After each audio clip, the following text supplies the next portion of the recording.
আমি আজকে চাকরি প্রার্থীদের জন্য দুটি গুরুত্বপূর্ণ অঙ্ক নিয়ে এসেছি।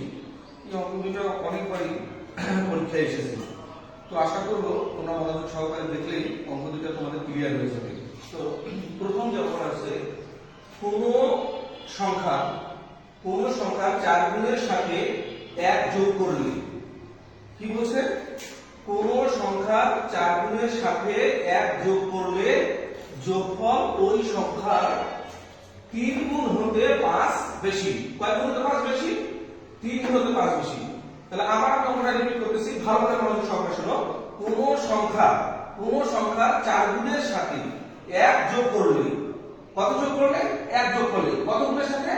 4 গুণের সাথে 1 যোগ করলে যোগফল ওই সংখ্যা মানে যে সংখ্যা তুমি ধরবা ওই সংখ্যার 3 গুণ হতে 5 বেশি। তো প্রথমে আমাকে সমাধানে লিখতে হবে, যেহেতু আমার সংখ্যাটা দেওয়া নাই, তো আমাকে সংখ্যাটা ধরে নিতে হবে। ধরি সংখ্যাটি x। তো আমাদের প্রথম যে অপশনটা বলছে সেটা বলছে কোনো সংখ্যা 4 গুণের সাথে, তাহলে আমি সংখ্যাটা কি ধরছি? x। তাহলে x এর 4 গুণ হতে হবে 4x, তাহলে আমি 4x লিখলাম, 4x। এখন এর সাথে কত যোগ করতে বলছে? যোগ করতে বলছে 1, তাহলে যোগ দিলাম 1, ঠিক আছে। এর পরের অংশটা আসো। এর পরের অংশ বলছে যে যোগ করলে ওই সংখ্যা মানে যে সংখ্যাটা তুমি ধরছো, তাহলে ওই সংখ্যাটা তুমি কি ধরছো? x ধরছো। তাহলে ওই সংখ্যা কত গুণ বলছে? 3 গুণ, তাহলে 3x, তাহলে 3x দিলাম। এর সাথে কত বেশি? 5 বেশি। বেশি মানে যোগ, বেশি মানে কি? যোগ। তাহলে প্লাস দিলাম কত? 5, 3x প্লাস 5। অর্থাৎ এখানে দুইটা অংশ আছে। কয়টা অংশ আছে? দুইটা। একটা হচ্ছে আমি যদি এদিকে দাঁড়াই, একটা হচ্ছে বাম সাইড, একটা হচ্ছে ডান সাইড। অর্থাৎ প্রথম যে অংশটা সেটা হচ্ছে বাম সাইডে, পরের যে অংশটা সেটা হচ্ছে সমানের ডান দিকে। এবার দেখো 4x, এবার আমরা x গুলো একদিকে নিব, সংখ্যাগুলো একদিকে নিব।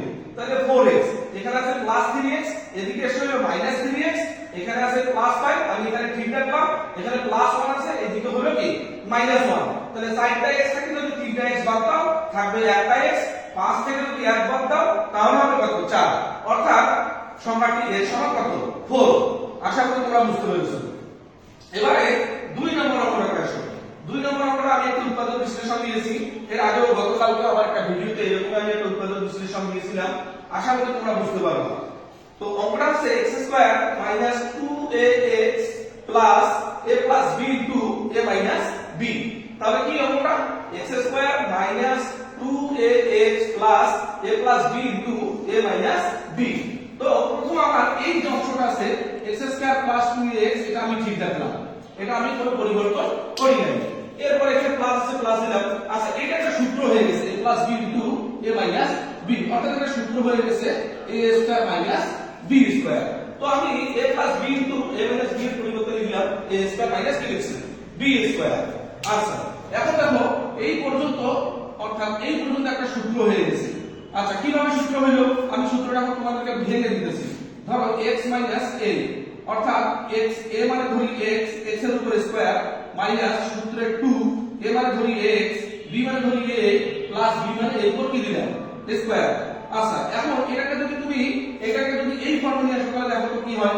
x² minus 2ax plus এর উপর স্কয়ার। অর্থাৎ এটা আর এটা দুইটা কি সেম, অর্থাৎ একই রকম। তো আমি এটার পরিবর্তে আমি লিখতে পারি, x minus এর উপর কি দিতে পারি?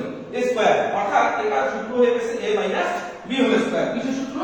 a minus b whole square. তো আমি এটার পুরোটার পরিবর্তে আমি লিখলাম এখানে a minus b whole square. তো এখানে মাইনাস b স্কয়ার আছে, শুধু ব্র্যাকেটটা কি করছি? ব্র্যাকেট ব্যবহার করছি। তাহলে আমার এই পুরোটাকে আমাকে ধরতে হবে আগে। আমি এর গত ভিডিওতে আমি বলছিলাম এইগুলো একটা অঙ্ক দেখিয়ে দিয়েছিলাম, এইটা পুরোটাকে আমি ধরবো a, এই পুরোটাকে আমি ধরবো কি? b। তাহলে আমার কি সূত্র হলো? a square minus b square. অর্থাৎ আমি বলছিলাম যে যার সামনে মাইনাস সাইনটা আছে সে একবার প্লাস আছে, একবার কি আছে? মাইনাস। যেহেতু b এর সামনে মাইনাস সাইনটা আছে, অতএব b একবার প্লাস আছে, b একবার কি আছে?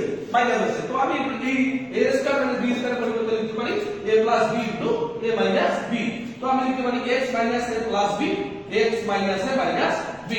তো ইনশাআল্লাহ আমি আশা করব যে অঙ্ক দুটো তোমরা সুন্দরভাবে বুঝতে পেরেছো। আগামী কালকে আবার নতুন আরো ভিডিও আসবে। তোমরা আমার ভিডিওগুলো বেশি বেশি কমেন্ট, লাইক, শেয়ার করে দিবা, আর আমার ভিডিওগুলো মনোযোগ সহকারে দেখবা। ইনশাআল্লাহ তোমরা আগামী যে নেক্সট যে পরীক্ষাগুলো আছে, চাকরির বিভিন্ন প্রকার পরীক্ষা, কোনো ধরনের কোনো প্রকারের সমস্যা হবে না। যেহেতু আমি নতুন নতুন ভিডিও নিয়ে এসেছি, তোমরা আমার সঙ্গে লেগে থাকবা। ধন্যবাদ সবাইকে।